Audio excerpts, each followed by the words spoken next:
நிகிதாவும் அவரது சகோதரரும் சேர்ந்து அரசு வேலை வாங்கித் தருவதாக கூறி 48 லட்சம் ரூபாய் மோசடி செய்ததாக அவர் மீது சென்னை எழும்பூர் உதவி ஆணையர் அலுவலகத்தில் புகார் அளிக்கப்பட்டுள்ளது. புதிய புகாரின் திடுக்கிடும் பின்னணி என்ன? சிவகங்கை மாவட்டம் மடப்புரம் பத்ரகாளி அம்மன் கோவில் காவலாளி அஜித்குமார் மீது கடந்த ஜூன் 27ஆம் தேதி நிகிதா திருட்டு புகார் அளித்திருந்தார். தனது 9.5 சவரன் நகைகளை காரில் இருந்து அஜித்குமார் எடுத்துவிட்டதாக தனது புகாரில் தெரிவித்திருந்தார். அஜித்குமாரை பிடித்து போலீசார் அடித்து விசாரித்த நிலையில் அவர் பரிதாபமாக உயிரிழந்து விட்டார்.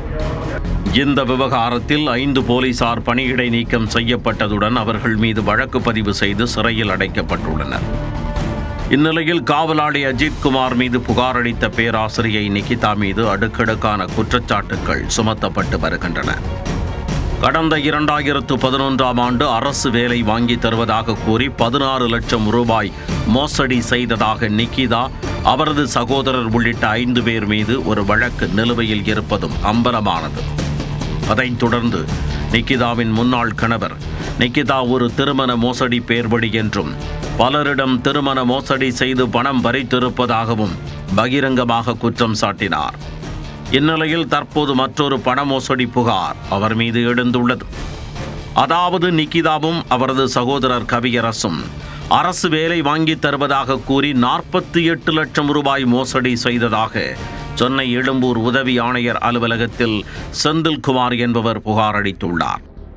சென்னை எழும்பூரைச் சேர்ந்த செந்தில்குமார் 2011ஆம் ஆண்டு நிகிதா மற்றும் அவரது சகோதரர் கவியரசுவிடம் 48 லட்சம் ரூபாய் பணத்தை கொடுத்துள்ளார். தனக்கு துணை முதலமைச்சரின் உதவியாளரை நன்கு தெரியும். அதன் மூலம் செந்தில்குமாரின் குடும்பத்தில் 2 அரசு வேலை வாங்கித் தருவதாக கூறி அந்த பணத்தை வாங்கியுள்ளார் கவியரசு. ஆனால் கூறியபடி குறித்த காலத்தில் வேலையை பெற்றுத்தரவில்லை என தெரிகிறது. அது குறித்து கேட்டதற்கு வேலை விரைவில் கிடைத்துவிடும் என கூறி காலம் தாழ்த்தி வந்துள்ளனர். ஒரு கட்டத்திற்கு மேல் கவியரசுவும் அவரது சகோதரி நிகிதாவும் செல்போனை அணைத்துவிட்டு தலைமறைவாகிவிட்டதாக செந்தில்குமார் தனது புகாரில் தெரிவித்துள்ளார். அவர்கள் குறித்து பிற நண்பர்களிடம் விசாரித்த போது அவர்களிடமும் இதுபோல வேலை வாங்கி தருவதாக கூறி பல லட்சம் ரூபாயை பெற்று ஏமாற்றி உள்ளது தெரியவந்துள்ளது. 2011ஆம் ஆண்டு வெவ்வேறு மோசடி வழக்குகளில் சிறை சென்று நிகிதா குடும்பத்தினர் ஜாமீனில் வெளியே வந்தனர். அப்போது அவர்களிடம் பணத்தை செந்தில்குமார் கேட்டதற்கு காவல்துறையில் புகார் அளிக்க வேண்டாம், சொத்தை விற்றுக்கூட பணத்தை கொடுத்து விடுகிறோம் என மீண்டும் ஏமாற்றியதாக செந்தில்குமார் கூறியுள்ளார்.